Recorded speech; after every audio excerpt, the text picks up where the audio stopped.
ഇന്നലെയാണ് കൊല്ലത്ത് 62ാമത് കുട്ടികളുടെ വിദ്യാഭ്യാസ സ്ഥാപനങ്ങളുടെ കലോത്സവം സമാപിച്ചത്. ആയിരക്കണക്കിന് കുട്ടികളാണ് ആ കലോത്സവത്തിൽ വ്യത്യസ്ത കലാപരിപാടികളിൽ പങ്കാളികളായത്. 239 ഇനങ്ങളിലായിട്ടാണ് മത്സരം. നാടിനെയാകെ അഭിമാനം കൊള്ളിച്ച ഒരു കലോത്സവമായിരുന്നു അത്. ആ കലോത്സവത്തിൽ പങ്കെടുത്തിട്ടുള്ള എല്ലാ കലാകാരന്മാരെയും കലാകാരികളെയും ഇടതുപക്ഷ ജനാധിപത്യ മുന്നണി അഭിനന്ദിക്കുകയാണ്.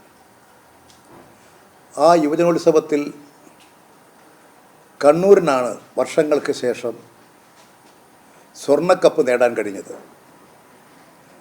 കണ്ണൂരും കോഴിക്കോടും പാലക്കാടുമൊക്കെ ഇഞ്ചിനും മത്സരിച്ച് കലാപ്രതിഭകളുടെ കലാപ്രകടനങ്ങൾ അവതരിപ്പിച്ചുകൊണ്ടാണ് ഈ മത്സരങ്ങളിൽ വിജയം കണ്ടെത്തിയത്.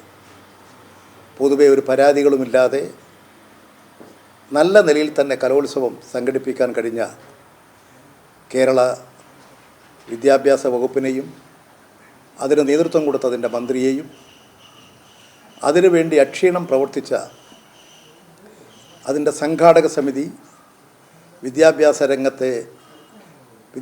മേഖലയിലെ ഉത്തരവാദപ്പെട്ട ഉയർന്ന ഉദ്യോഗസ്ഥന്മാർ, അധ്യാപകർ, അധ്യാപികമാർ, വിദ്യാർത്ഥികൾ, ബഹുജനങ്ങൾ, അവരെയെല്ലാം അഭിനന്ദിക്കാൻ ഈ അവസരം ഞാൻ ആഗ്രഹിക്കുകയാണ്.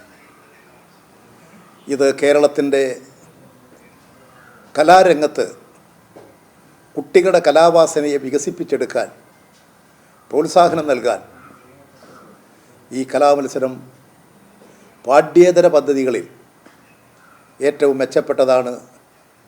കൂടുതൽ കലാരംഗത്ത് ഉയർന്നു വരാൻ കുട്ടികൾക്ക് കഴിയട്ടെ എന്ന് ഞാൻ ആഗ്രഹിക്കുന്നു.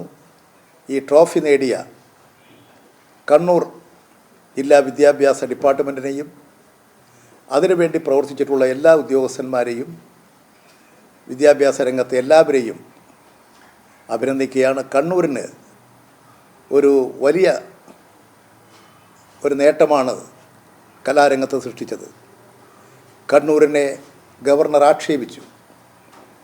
വൃത്തികെട്ട വാക്കുകൾ ഉപയോഗിച്ചുകൊണ്ടാണ് കണ്ണൂരിനെ അദ്ദേഹം വിശേഷിപ്പിച്ചത്.